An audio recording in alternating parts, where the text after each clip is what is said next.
Human values, मानवीय मूल्य, इसका 2D पार्ट है। बेसिक ह्यूमन एस्पिरेशन, मूलभूत मानवीय चाह। An animal just wants to live but a human wants to live with knowledge. एक जानवर बस जीना चाहता है। एक जानवर और इंसान में क्या फ़र्क है? एक जानवर बस जीना चाहता है, अपनी ज़िंदगी जीना चाहता है, किंतु एक इंसान ज्ञान के साथ जीना चाहता है। ज्ञान माने नॉलेज। एक इंसान जो है वो ज्ञान के साथ जीना चाहता है, लेकिन जो जानवर है वो केवल जीना चाहता है, ज्ञान की ज़रूरत उसको नहीं है। ये फ़र्क है इंसान और जानवर को, इसको समझना चाहिए। Working only for physical facilities is living with animal consciousness. केवल भौतिक सुविधाओं के लिए कार्य करना, केवल भौतिक सुविधाओं के लिए कार्य करना पशु चेतना के साथ जीना है। पशु चेतना के साथ जीना है। पशु क्या करता है? खाता है, पीता है, पानी पीता है, सेक्स करता है, बस उसको यही सब चीज़ चाहिए और कुछ नहीं चाहिए। तो इसी कहा गया है कि केवल भौतिक सुविधाओं के लिए कार्य करना पशु चेतना के साथ जीना है। हमारे भारत देश के अंदर जो भारत के मूल निवासियों को जो शैतान नस्ल के लोगों ने शिक्षा से वंचित कर दिया, तो वो भी जानवर हो गए। उनको भी ज्ञान की क्या ज़रूरत है, नॉलेज की क्या ज़रूरत है, जब शिक्षा से वंचित हो गए। ये हमारे भारत देश के अंदर हुआ। Working for right understanding followed by relationship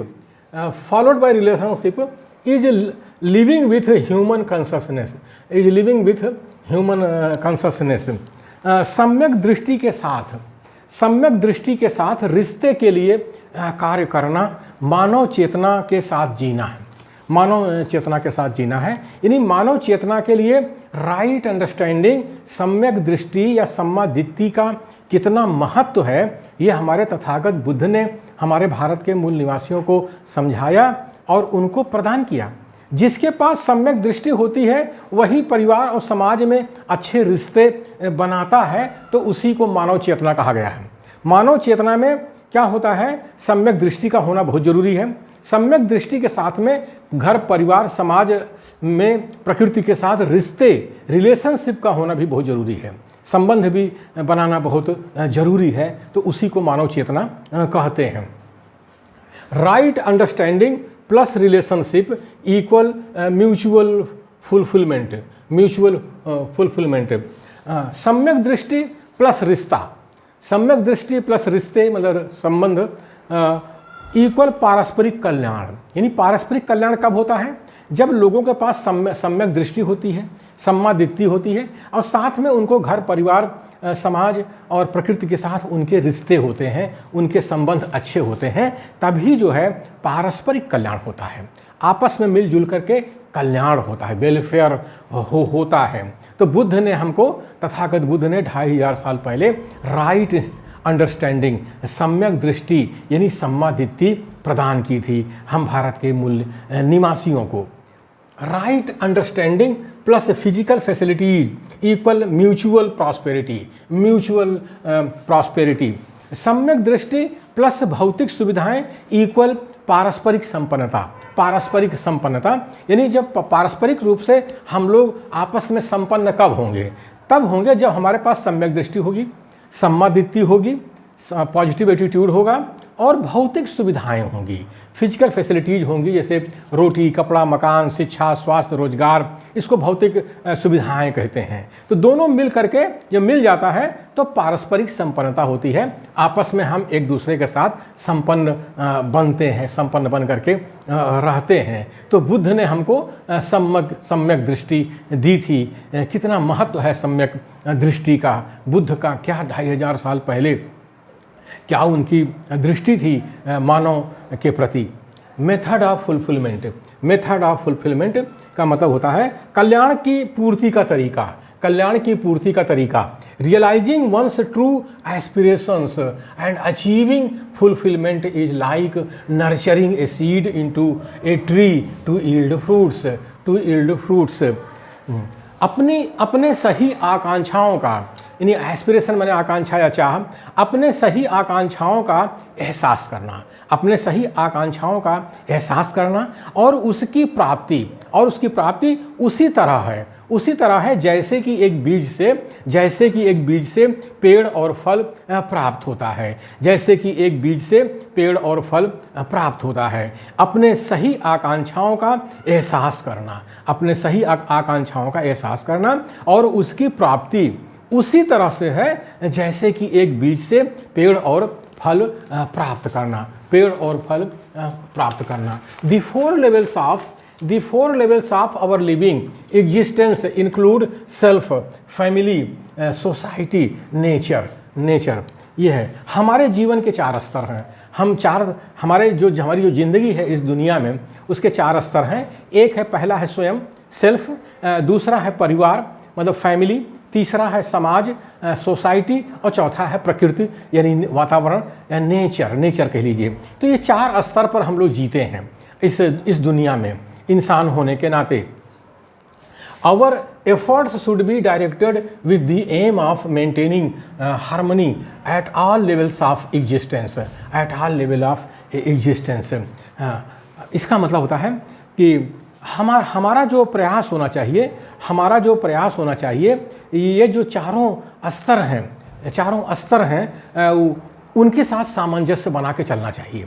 ये जो 4 स्तर हैं जीवन के, स्वयं, परिवार और समाज और प्रकृति, तो उनके साथ जो है हमको सामंजस्य बना के चलना चाहिए, हार्मनी बना के चलना चाहिए। ये हमारे जीवन का ये उद्देश्य होना चाहिए।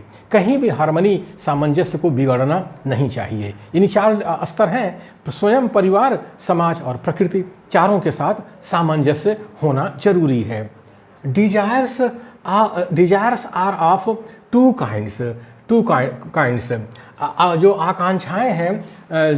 आकांक्षाएं हैं 2 प्रकार की होती हैं। Desires are of two kinds. First है मटेरियलिस्टिक मतलब पदार्थवादी है, भौतिकवादी है, और दूसरा है नॉन मटेरियलिस्टिक मतलब ये गैर भौतिकवादी है। तो 2 तरह की आकांक्षाएं इंसान के पास होती हैं। एक जो है भौतिकवादी होता है और दूसरा जो है गैर भौतिकवादी होता है। तो मटेरियलिस्टिक डिजायर क्या होता है? Number 1, it comprises of food, shelter, clothes and physical facilities which are quantifiable।